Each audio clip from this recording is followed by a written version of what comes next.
A partir de agora, ao vivo, direto de Mirassol para a internet e pela Rádio Novo Tempo de São José do Rio Preto, a série Profecias para o Tempo do Fim. Nós saudamos todos os nossos amigos e irmãos que se encontram aqui na Igreja Adventista do Sétimo Dia de Mirassol. Também saudamos a todos aqueles que nos ouvem pela Rádio Novo Tempo. E também os internautas que nos assistem pela internet através do site www.profeciasparotempodofim.com.br. É sempre uma alegria estarmos juntos. E antes de iniciarmos o estudo da Palavra de Deus, nós vamos então orar. Inclinem a fronte e oremos ao Senhor. Amado Pai Celestial, estamos aqui nessa noite para estudarmos mais um tema bíblico. Hoje vamos estudar sobre a doutrina da revelação. E vamos entender como o Senhor se revela a cada um de nós. Dá-nos humildade e sabedoria, para que possamos entender qual é a Tua vontade para a nossa vida. Toma-nos, Senhor, em Teus braços de amor, oramos em nome do Senhor Jesus. Amém, Senhor. Amém. Na palestra de hoje, nós vamos entender a doutrina da revelação. Nós vamos entender como é que Deus se revela ao ser humano. Antes do pecado, Deus conversava com o homem face a face no jardim do Éden.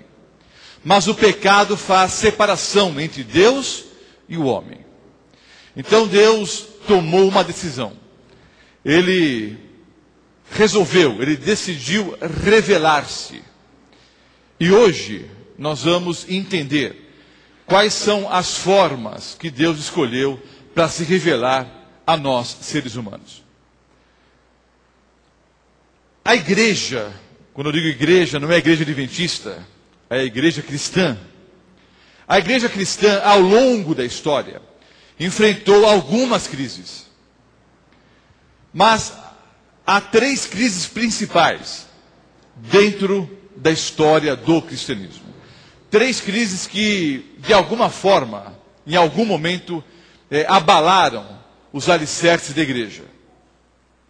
A primeira crise foi em relação à cristologia, ou seja, o estudo da pessoa de Cristo. Vários grupos surgiram dentro da igreja cristã, discutindo quem era Jesus. Entre vários grupos, nós podemos citar os ebionitas, os docetistas e os arianos, que tinham ideias diferentes em relação à pessoa de Cristo, à natureza de Cristo. Os ebionitas, por exemplo, e a palavra ebionita vem do original ebionaioi, que significa pobres. Os ebionitas, eles faziam voto de pobreza e eles eram conhecidos pela estrita observância da lei de Deus. Então, os ebionitas entendiam que o Senhor Jesus não era Deus. Ele era uma pessoa comum, mas como ele decidiu ser pobre, ou fez um voto de pobreza, e foi fiel guardando os mandamentos de Deus nos mínimos detalhes, então Deus lhe adotou de uma forma especial como um filho. Então, Cristo foi, na ideia dos ebionitas, um grande profeta que foi adotado de uma forma especial como filho. Obviamente, queridos, o Senhor Jesus é Deus. Nós teremos uma palestra sobre a Santíssima Trindade. Eu estou apresentando aqui alguns grupos heréticos que surgiram dentro da história do cristianismo. Outro grupo eram os docetistas. A palavra docetista vem do grego dokel, parecer. Então, os docetistas diziam que Jesus parecia humano, mas não era. Parecia que tinha carne e osso, mas não tinha. Jesus era apenas espírito, porque para os docetistas, a carne, a matéria, é essencialmente má. E o espírito é bom. Então, como Jesus não tinha pecado, segundo os docetistas, ele não podia ter o quê? Matéria. Mas, queridos, a Bíblia ensina que o Senhor Jesus encarnou. O Verbo se fez carne. E ao ressuscitar e conversar com os discípulos e dirigir-se especialmente a Tomé, ele disse: Tomé, pode me tocar. Olha aqui as minhas mãos. Olha aqui o meu lado. Pode me tocar. Sou eu mesmo. Então é claro, queridos, que o Senhor Jesus encarnou. Jesus é carne e osso. O Verbo se fez carne e habitou entre nós. Um outro grupo, é o grupo dos arianos. Ário, que é o pai dessa doutrina, tinha um problema filosófico. Ário pensava o seguinte: se Jesus era realmente Deus, ele não poderia ter morrido, porque Deus não pode morrer. Na verdade, nós também vamos estudar em uma outra palestra que o Senhor Jesus, ele sofreu os horrores da segunda morte. Pastor, que negócio é esse de segunda morte? Nós vamos estudar numa aula posterior. Mas entendam, esses três grupos surgiram dentro do cristianismo, dentro da igreja cristã, pregando coisas erradas a respeito da pessoa de Cristo. Esses três grupos, então, geraram uma crise dentro do cristianismo, em relação à natureza da pessoa de Cristo. Uma outra crise foi em relação à soteriologia, ou seja, a doutrina da salvação. E surgiu então a seguinte questão, o debate que permanece até os dias de hoje: como é que o homem é salvo? Pela fé ou pelas obras? E apareceu então um grupo afirmando que o homem é salvo pelas obras. Outro dizendo que não, que o homem é salvo pela fé. Aí um terceiro grupo: não, o homem é salvo pela fé e pelas obras. É um outro tema que nós também vamos estudar numa próxima aula. Mas na verdade, queridos, o homem é salvo pela graça, através da fé. Então foi uma outra crise dentro da escola do cristianismo. Essa discussão, como o homem é salvo. Uma terceira crise, que chega até os nossos dias. Na minha opinião, a maior crise, em relação à doutrina da revelação. É a Bíblia a palavra de Deus ou não? É a Bíblia a única regra de fé e prática ou não? Tem a Bíblia caráter normativo? É uma questão que nós vamos procurar responder na palestra desse momento. Algumas pessoas acham que a Bíblia simplesmente é um relato de encontros que os homens tiveram com Deus no passado. E que serve como auxílio, ou como inspiração, para que nós tenhamos também o mesmo encontro. Para alguns cristãos, pasmem, a Bíblia não tem caráter normativo. E cada um tem que ter sua própria experiência com Deus. Vejam bem, a principal doutrina, queridos, do cristianismo é a doutrina da revelação. A principal doutrina é a doutrina da revelação. Por quê? Ela tem um caráter central. Para eu, por exemplo, provar que o Senhor Jesus é Deus, eu preciso o quê? Recorrer às Sagradas Escrituras. Para eu ensinar sobre a volta de Cristo, eu preciso o quê? Estudar a Bíblia. Para eu entender o estado do homem na morte, eu preciso conhecer os textos bíblicos que falam sobre esse assunto. Então a Bíblia tem que ser a única regra de fé e prática. Agora, a luta do inimigo, inimigo de Deus e nosso inimigo, é desacreditar a Bíblia. Porque se as pessoas, em algum momento, duvidarem que a Bíblia é a palavra de Deus, então todas as outras doutrinas cristãs vão por água abaixo. Estão entendendo o raciocínio? A principal doutrina é a doutrina da revelação. É uma questão de prioridade lógica. Antes de crer em qualquer doutrina cristã, eu preciso crer que a Bíblia é a palavra de Deus. A doutrina da revelação. Há hoje uma crise de autoridade no meio cristão. De que fonte a teologia adquire as informações das quais ela formula seus conceitos? Uma igreja, como é que ela formula suas doutrinas? Através do sonho que o pastor teve? Ou aquilo que a irmã da igreja pensa? Ou aquilo que o bispo diz, o pastor falou? Como é que eu posso saber se a doutrina daquela igreja é uma doutrina verdadeira ou não?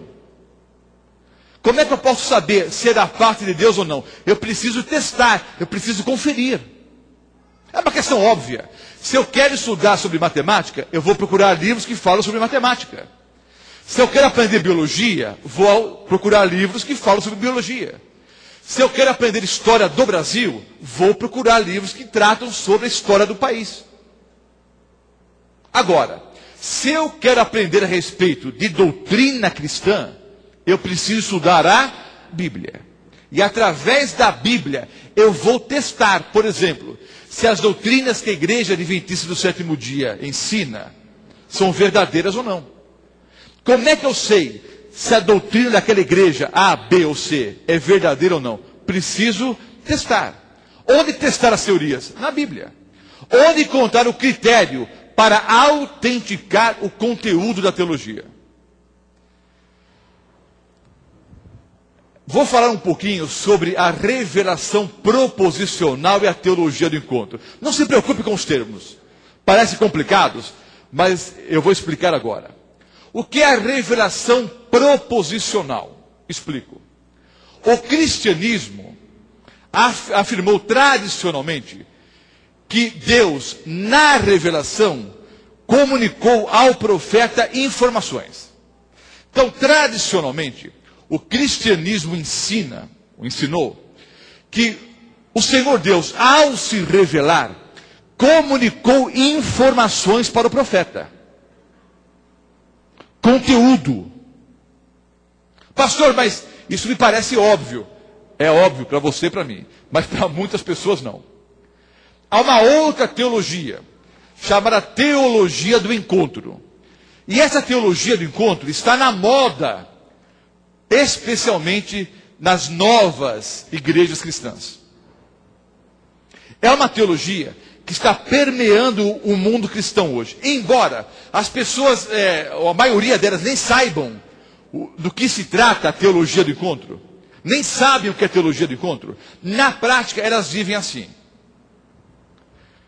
Como pensam essas pessoas?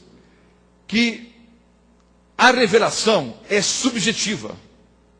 A revelação ocorre, então, no encontro, onde não há comunicação de informações.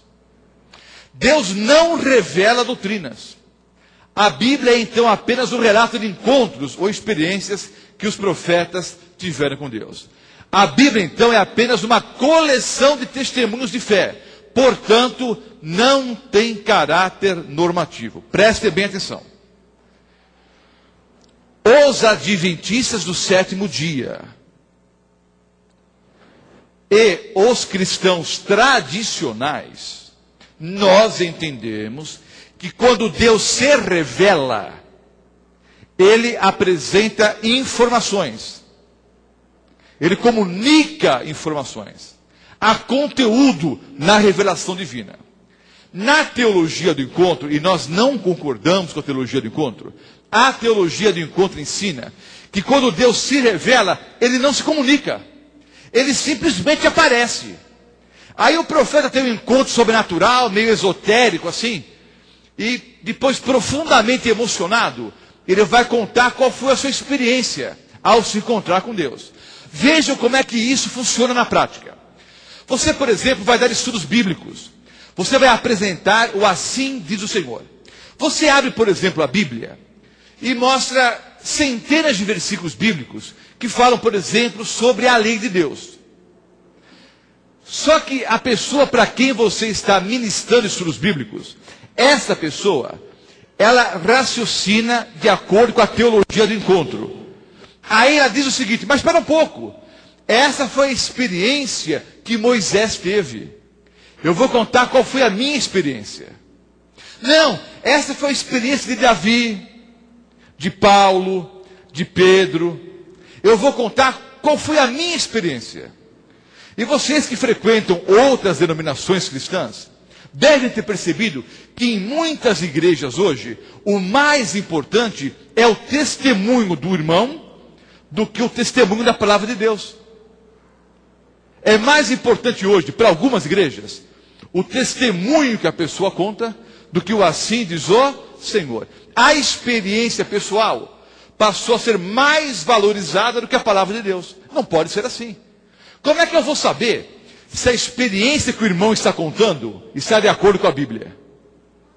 Como é que eu vou saber se o sonho que o irmão disse que teve foi da parte de Deus ou não? Como é que eu vou saber se o discurso proferido na igreja é de Deus ou não? Eu preciso ter uma base. E a base é a palavra de Deus, é a Bíblia.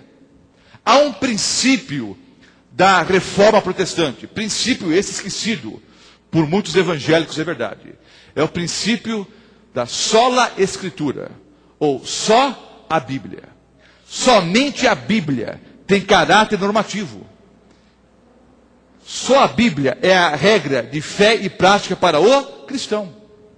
Então, qualquer doutrina tem que estar baseada na Bíblia. Se eu não puder provar pela Bíblia o que eu estou dizendo, obviamente, o que eu digo não tem valor, pelo menos em termos espirituais, em termos cristãos.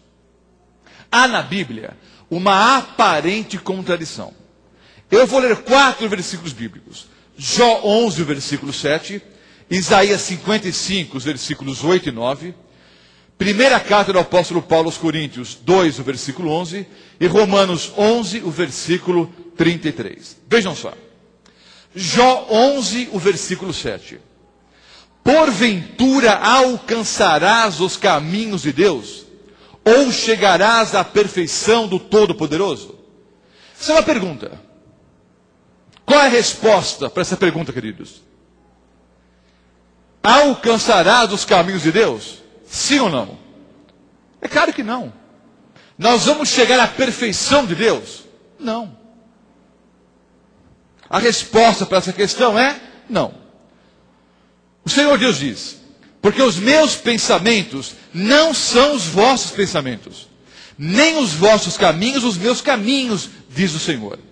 Porque assim como os céus são mais altos do que a terra, assim são os meus caminhos mais altos do que os vossos caminhos, e os meus pensamentos mais altos do que os vossos pensamentos. Isaías 55, os versículos 8 e 9. Então a Bíblia afirma que os pensamentos de Deus não são os nossos pensamentos, e que os caminhos de Deus são mais elevados do que os nossos caminhos.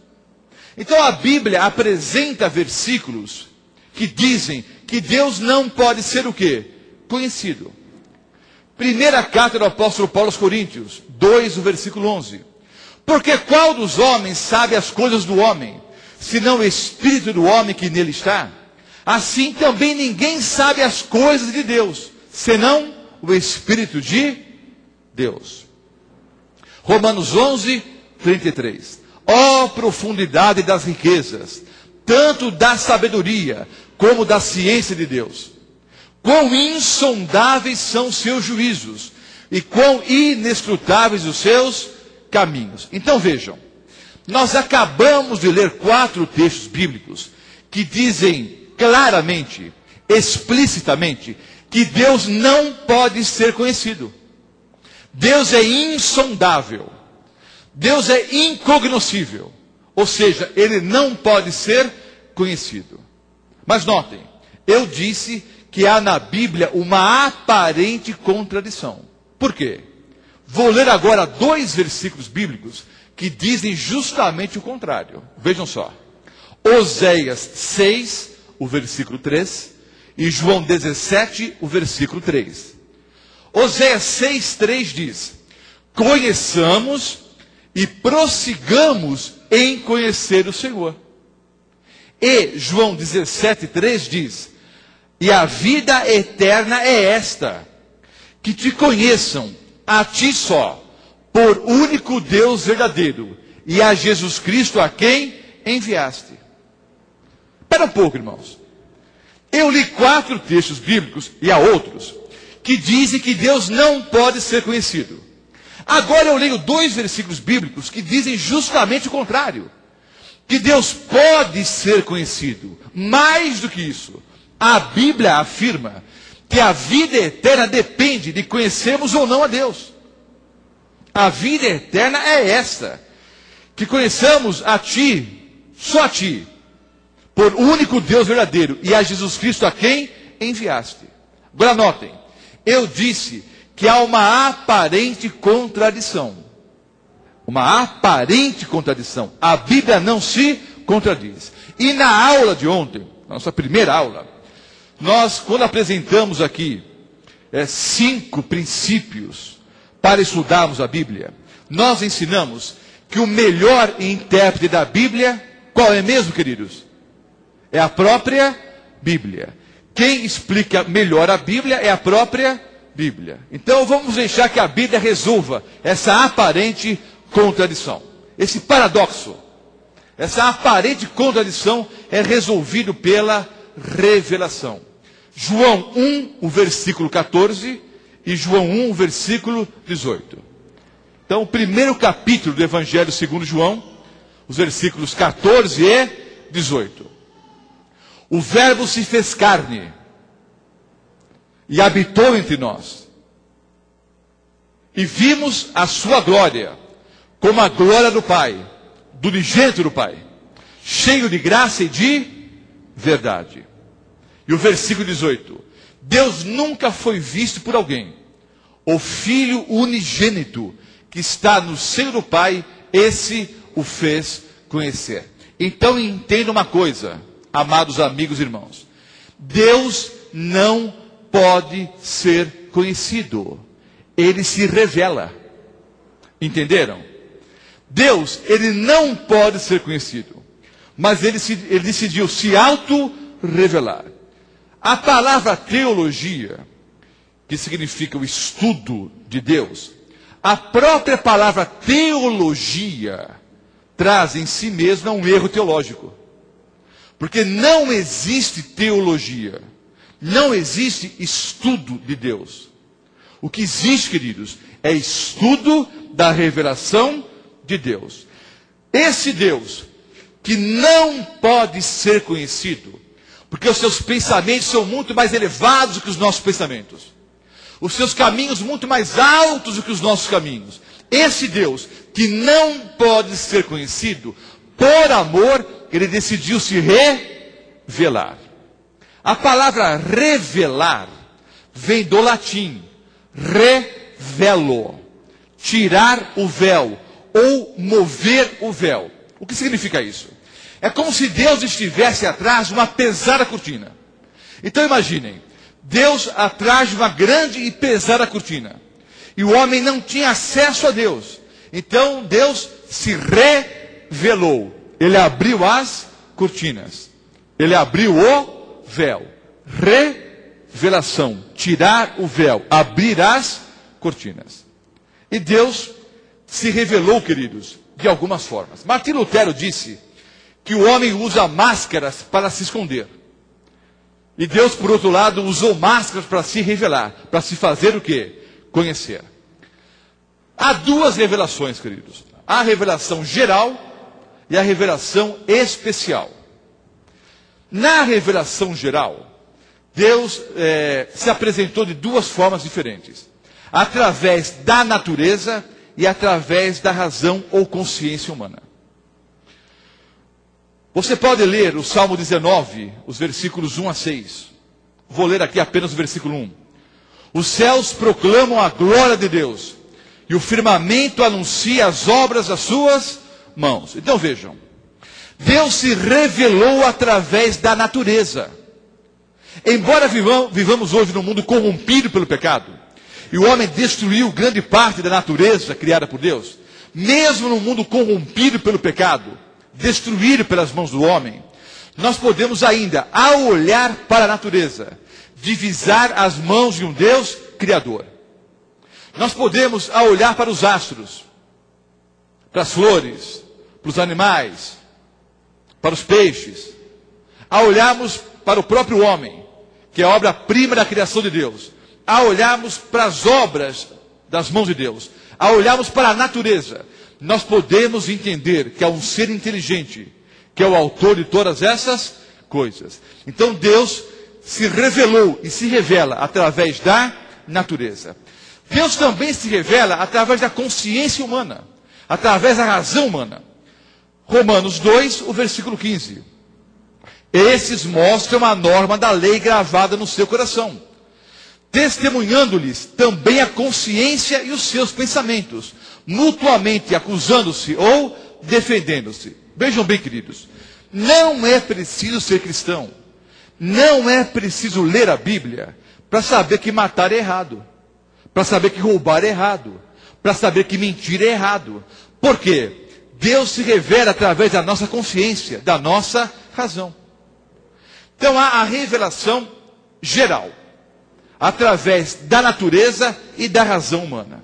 Agora, Deus também escolheu revelar-se de uma forma especial. Por quê? Ao olharmos para a natureza, por exemplo, nós podemos entender que Jesus morreu em nosso lugar na cruz do Calvário? Não. Ao olharmos para a natureza, nós podemos entender que o Senhor Jesus vai voltar a esse planeta? Não. Então, além da revelação geral, Deus escolheu revelar-se também de uma forma especial. Então, há a revelação especial, que é subdividida também em duas. Primeiro, Deus se revelou através da Bíblia. Nós cremos que a Bíblia é a palavra de Deus, é a revelação de Deus, e é a única regra de fé e prática para os cristãos. A Bíblia tem caráter normativo. Para eu saber se aquilo que o pastor Mota está pregando é verdade ou mentira, eu preciso confirmar na Bíblia. Para eu saber se a doutrina que a igreja A ou B ensina é verdadeira ou não, preciso testar no assim diz o Senhor. E a maior revelação é a própria revelação de Cristo Jesus. Eu vou ler o Salmo 19. Os versículos 7 a 13 falam sobre a palavra de Deus. Vou ler apenas um texto aqui. A lei do Senhor é perfeita e restaura a alma. O testemunho do Senhor é fiel e dá sabedoria aos simples. Então Deus se revelou através da sua palavra, dos seus mandamentos, da sua lei. Mas a maior revelação é a revelação do próprio Senhor e Salvador Jesus Cristo. Vejam o texto. Havendo Deus outrora falado muitas vezes e de muitas maneiras aos pais pelos profetas, nesses últimos dias nos falou pelo Filho, a quem constituiu herdeiro de todas as coisas, pelo qual também fez o universo. Hebreus 1, os versículos 1 e 2. Então vejam. Há a revelação geral através da natureza e da consciência humana. Mas essa revelação não era suficiente. Então Deus nos deu a revelação através da sua palavra. E a maior revelação.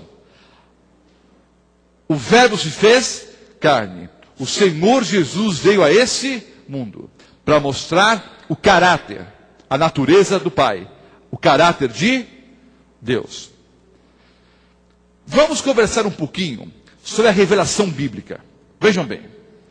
A palavra profeta, traduzida para o português, do hebraico nabi, que significa anunciador ou declarador. Outros termos, como roé e rosé, também são utilizados na Bíblia. E significam aquele que vê. Então, profeta é aquele que vê. E depois anuncia aquilo que viu. Em grego, a palavra é profetês, que significa falar por, ou falar no lugar de. Então, a palavra profeta, no Novo Testamento, vem do grego profetês, que significa falar no lugar de, ou aquele que fala no lugar de alguém. Então, o profeta, queridos, é aquele que fala no lugar de quem? De Deus. Deus fala através do profeta. Eu disse que a teologia do encontro ensina que quando Deus se apresenta, não comunica informações. Nós vamos ver que isso é mentira. Que na verdade a revelação é proposicional. Deus revela informações, revela conteúdo. Vejam alguns textos. No Antigo Testamento, nós encontramos 130 vezes a seguinte frase: e veio a mim a palavra do Senhor. 130 vezes no Antigo Testamento, nós encontramos a frase: e veio a mim a palavra do Senhor. Pergunto, amados irmãos, quando Deus se revelava para o profeta, ele se comunicava com o profeta ou não? Sim ou não? É claro que sim. 130 vezes encontramos a frase: veio a mim a palavra do Senhor. Então o profeta, ele ouviu aquilo que Deus estava o quê? Falando. E nós encontramos 359 vezes no Antigo Testamento a frase: assim diz o Senhor. 359 vezes a frase: assim diz o Senhor. Então vejam, entendam o que nós estamos tentando explicar esta noite. Eu disse, e já repeti algumas vezes, para eu saber se aquilo que a igreja ensina é verdade ou não, eu preciso conferir na Bíblia. Então, há algumas igrejas cristãs hoje que ensinam que Deus, quando falava com o profeta, não revelava informações.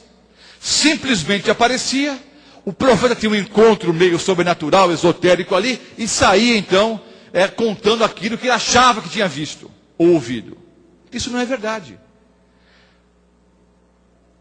Centenas de versículos bíblicos mostram claramente que Deus, quando tinha o tal encontro com o profeta, ele conversava com o profeta, ele se revelava ao profeta. Vou mostrar alguns textos bíblicos agora. 1 Samuel 3, 21, 2 Samuel 7, versículo 4, e Jeremias 1, e os versículos 1 e 2. 1 Samuel 3, 21. E continuou o Senhor a aparecer em Siló, porquanto o Senhor se manifestava a Samuel em Siló, pela palavra do Senhor. Havia comunicação ou não, irmãos? É claro que sim. 2 Samuel 7, versículo 4. Porém sucedeu naquela mesma noite, que a palavra do Senhor veio a Natã dizendo... Deus se comunicava com o profeta ou não, queridos? É claro que sim. Palavras de Jeremias, filho de Ilquias, dos sacerdotes que estavam em Anatote, na terra de Benjamim, ao qual veio a palavra do Senhor. O texto não está sublinhado na Bíblia, eu sublinhei para chamar a atenção. Então, queridos, a Jeremias veio a palavra do Senhor. E há outras dezenas ou centenas de versículos bíblicos que mostram que quando Deus se revelava para o profeta, ele aparecia em sonhos, em visões, muitas vezes conversava com o profeta e comunicava o quê? Informações. Anotem os textos. Daniel 2, os versículos 20 a 22. Nós vamos estudar numa próxima aula Daniel capítulo 2, versículo por versículo. Nabucodonosor teve um sonho e Daniel teve o mesmo sonho. Nesse sonho dado pelo Senhor Deus a Nabucodonosor e a Daniel, Deus mostrou claramente todo o futuro desse planeta. Esboçou toda a história desse planeta. Então está claro em Daniel capítulo 2 que Deus comunicou informações a Nabucodonosor e também a Daniel. Deuteronômio 29 e 29. Ali diz que as coisas encobertas ou escondidas pertencem a Deus. Então, esse texto prova o que eu disse há pouco. Deus, ele não pode ser conhecido, mas ele se revela. Então, o texto diz: as coisas encobertas, as coisas escondidas, as coisas ocultas pertencem a Deus. Mas as coisas reveladas pertencem a nós e aos nossos filhos. Então, na revelação, Deus informou o quê? Conteúdo. Informou o que é necessário entendermos para a nossa salvação. Amós 3, versículo 7. Deus não fará coisa alguma sem antes revelar os seus segredos aos seus servos, os profetas. Amós 3, o versículo 7. E Gálatas 1, os versículos 11 a 12, o apóstolo Paulo diz que o evangelho que ele anunciava, o evangelho que ele pregava, não lhe foi comunicado pelos homens, mas sim pelo próprio Deus. Então aquilo que o apóstolo Paulo pregava, lhe foi conferido, ou lhe foi informado, não pelos homens, mas pelo próprio Deus. Pastor, essa palestra era completamente desnecessária. Porque todos nós cremos que a Bíblia é a palavra de Deus. E é a única regra de fé e prática, queridos. Eu sei que você pensa assim. E você está certo a pensar assim. Mas entendam que há uma infinidade de pessoas que hoje frequentam as igrejas cristãs, que acham que a Bíblia não tem caráter normativo. Usam a Bíblia apenas para lerem as histórias de homens que tiveram encontros com Deus no passado e, tomando como base esses encontros, procurar ter o mesmo encontro. Ah, pastor, a minha experiência com Deus é essa. Olha, é bonita uma experiência com Deus. Mas eu tenho que saber se essa experiência está de acordo com a palavra de Deus. É muito comum no mundo cristão hoje o seguinte diálogo entre dois crentes, entre dois evangélicos, entre dois cristãos. Qual a igreja que você está congregando hoje? Não, eu estou indo naquela outra igreja agora, porque o pastor é mais legal. Não, eu vou naquela outra que é mais perto de casa. Não, eu estou agora frequentando aquela outra igreja, porque eu acho que tem mais a ver comigo. Já ouviram frases como essa? Não, olha, eu estou indo para aquela igreja agora, porque eu acho que, sabe, tem mais a ver comigo. Bate mais com as minhas ideias. Não, eu gosto mais daquela igreja, queridos. É lógico, você precisa gostar da igreja, do pastor, né? Tem que se sentir bem no ambiente. Mas, como é que eu vou saber se aquela igreja que eu acho muito legal, ou o pastor que eu acho muito legal, muito simpático, como é que eu vou saber se aquilo que a igreja ensina, ou aquilo que o pastor está pregando é verdade ou mentira? Eu não devo procurar uma igreja de acordo com aquilo que eu penso. Eu devo, na verdade, queridos, estudar o assim diz o Senhor. E depois eu vou procurar uma denominação que pregue de acordo com a palavra de Deus. Há a seguinte ideia no mundo por aí. Há uma grande igreja que ensina que a autoridade da igreja está acima da autoridade da Bíblia. Eu não creio assim.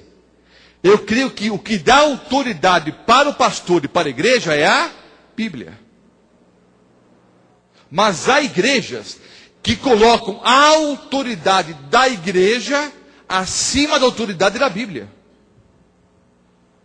Chegando ao ponto até de adulterar os mandamentos bíblicos.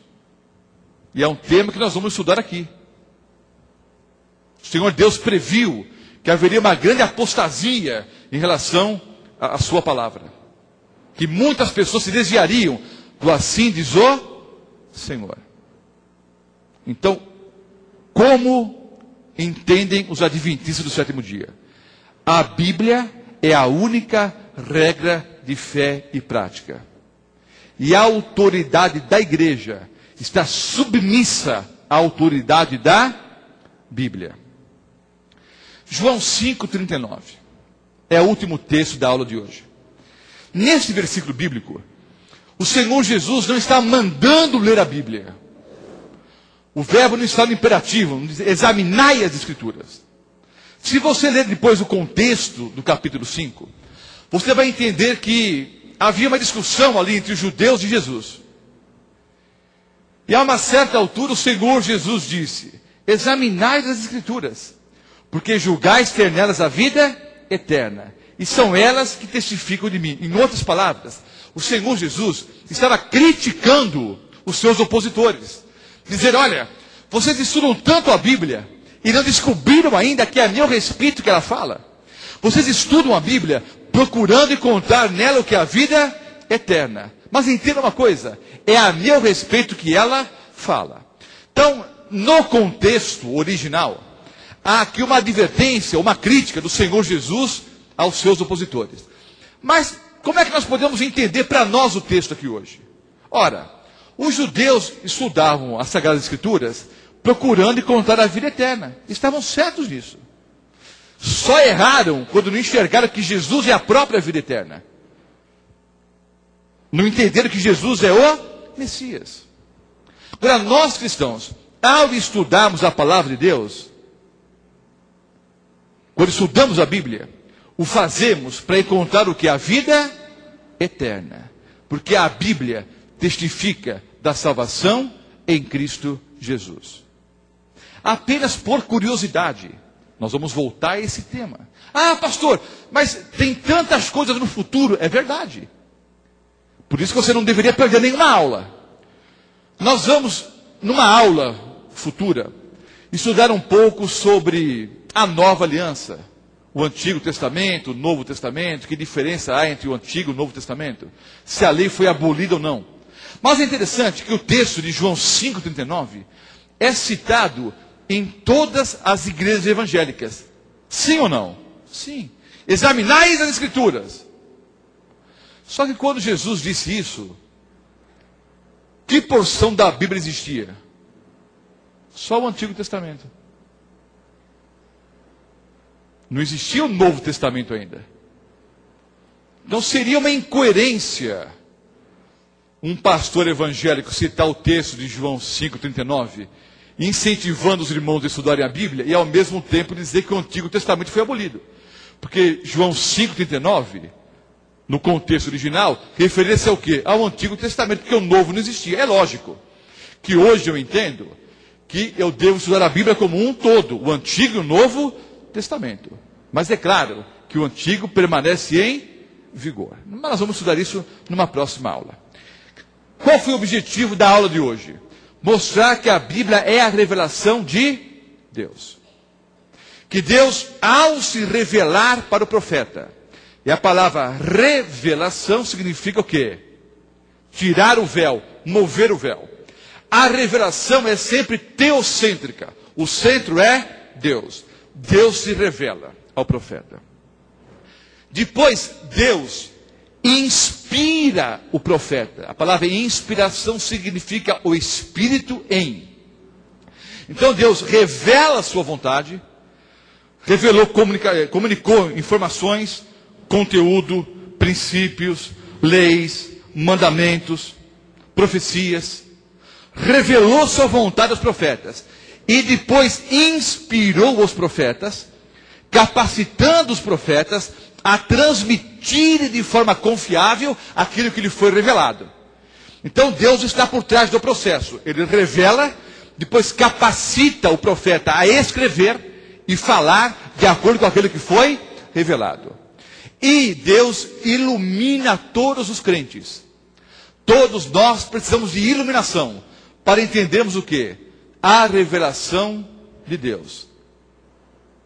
Deus revelou-se aos profetas, inspirou os profetas a escrever de forma confiável, e agora ele ilumina todo crente, através da pessoa do Espírito Santo. Todo crente que pede discernimento espiritual é iluminado por Deus, para entender aquilo que foi revelado. Você não precisa do pastor Mota, nem de bispo, nem de padre, nem de nenhum outro pastor. Você só precisa da Bíblia e da pessoa do Espírito Santo, que sempre está ao seu lado. Você ora, Senhor Deus, através da pessoa do Espírito Santo, ilumine a minha mente, me dê sabedoria, discernimento, inteligência, para entender o que já foi revelado. Aí você estuda a Bíblia, e Deus vai deixar bem claro para você aquilo que Ele quer para a sua vida. Vai deixar bem claro para você os passos necessários para receber das mãos de Jesus a coroa da vida eterna. Eu dirigia uma semana de oração num colégio adventista, lá na Vila Alpina. E nessa semana de oração, que era dirigida para alunos na época da 5ª ou 8ª série, agora mudou um pouco, né? Agora é do primeiro ao, né? Agora mudou um pouco a nomenclatura, né? É do 1º ao 9º ano. Então seriam alunos na época do 6º ao 9º ano. Antigamente da 5ª ou 8ª série. Alunos, portanto, de 11, 12, 13, 14, 15 anos. Fiz então uma programação de segunda até sexta-feira. Todos os dias, quando começava a ler a programação, na capela do colégio, assentava-se na primeira fileira um menino, que aparentava 7 ou 8 anos de idade. Não tinha, portanto, idade para estar ali. Como eu disse, era uma semana para alunos de 11, 12, 13 anos. Ele aparentava 7 ou 8. Eu não sou médico, mas ao olhar para a criança, era visível que era uma criança enferma, era uma criança doente. Um menino moreno, mas amarelado pela doença. E o ventre muito inchado, o ventre enorme, o ventre enorme. Não era preciso ser médico para notar que era uma criança doente. Então, por curiosidade, eu perguntei para uma das professoras: professora, esse menino não tem idade para estar aqui, tem? Ele não estava contra, estava apenas curioso. A professora me disse: não, pastor, ele tem apenas 7 anos. Ele é da 1ª série. Aí eu disse: ele está enfermo? Está, pastor. Ele tem cirrose hepática. Eu não sou médico, mas eu entendo que cirrose hepática é uma doença que você pode desenvolver com o uso contínuo do álcool, de outras drogas. O fato é, obviamente, que o menino não era alcoólatra, mas ele nasceu, não é, com essa doença, não é, e acabou desenvolvendo a doença. Não sei, eu não sou médico. O fato é que o menino estava internado por causa da cirrose hepática. E segundo a professora, ele estava então aguardando um doador para, né, passar por um transplante. E a professora me disse ainda: pastor, ele está internado, mas ele soube da semana de oração, conversou com os pais conversaram com os médicos, então ele sai do hospital, vem aqui para a escola, assiste a palestra e volta para o hospital. Uma criança muito simpática, muito extrovertida, muito feliz. E eu não conseguia entender como é que uma criança tão enferma podia estar tão feliz. Durante a semana, eu conversei com a mãe do menino. E perguntei: olha, o seu filho está consciente, está ciente da situação? Porque eu pensei, ele não pode saber o que está acontecendo, porque não pode estar tão feliz assim.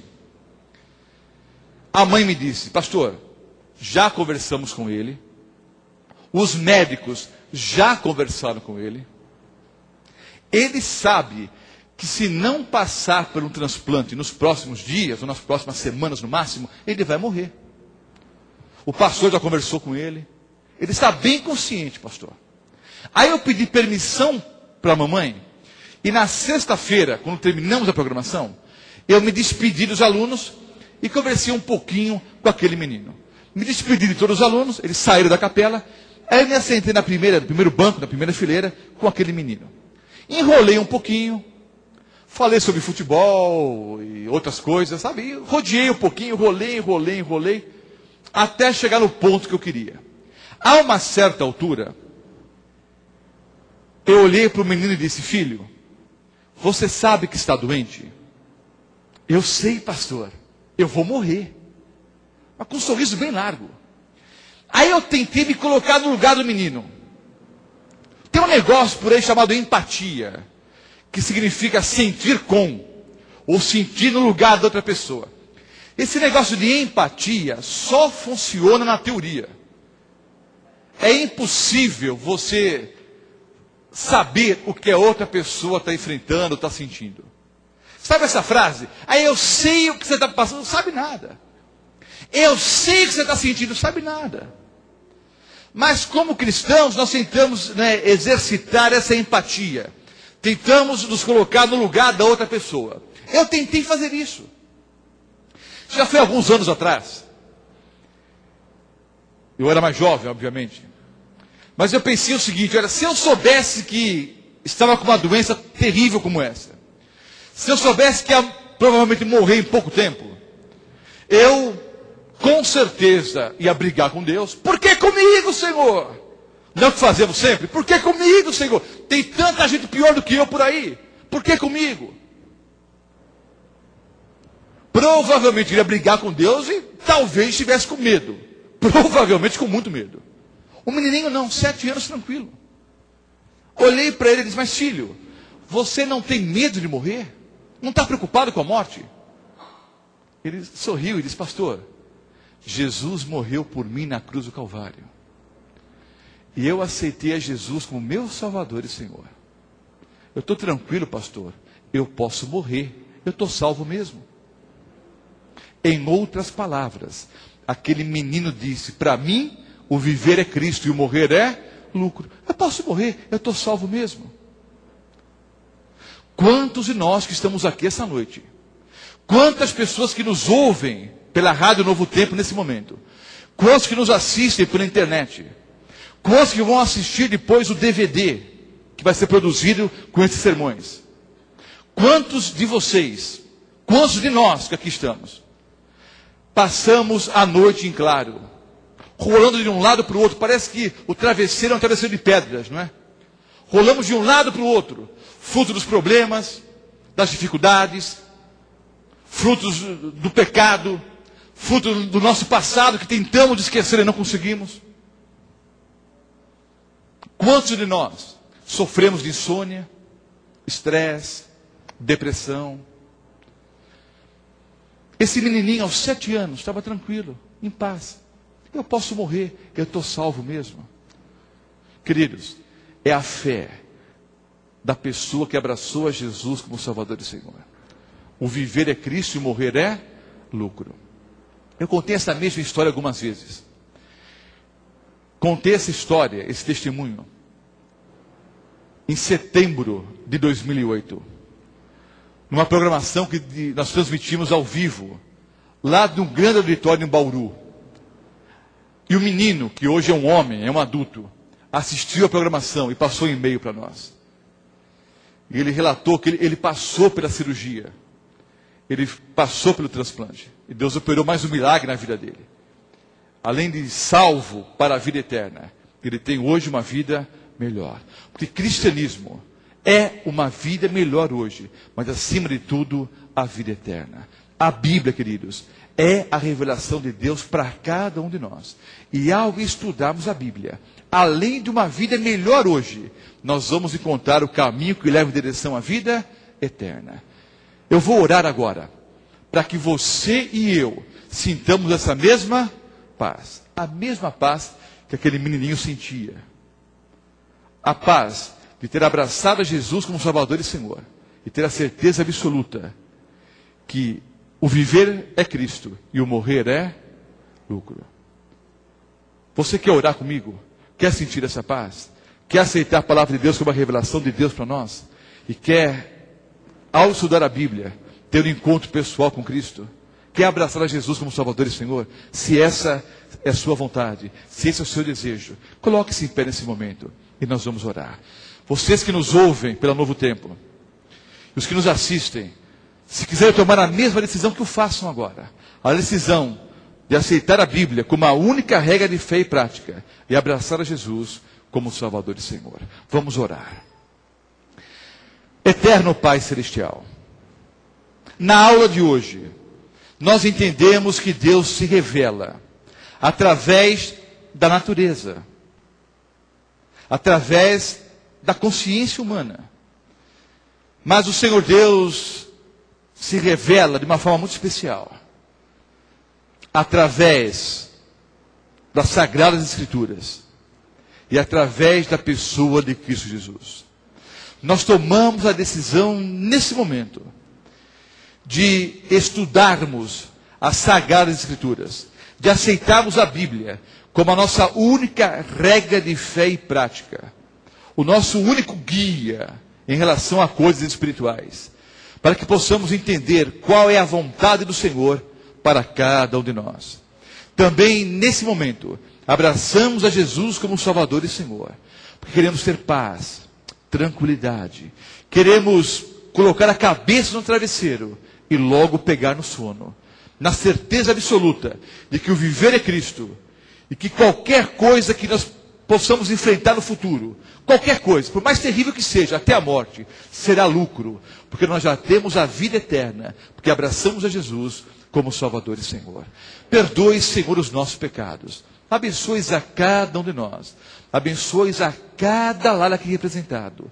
Toma-nos em teus braços de amor. Não nos soltes nunca. Sem ti nós nada somos. Sem ti nós não podemos viver.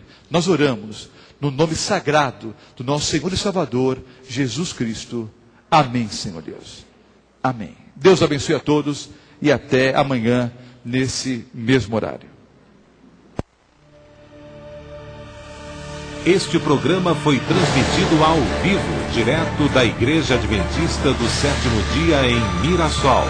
Voltamos agora com a nossa programação normal.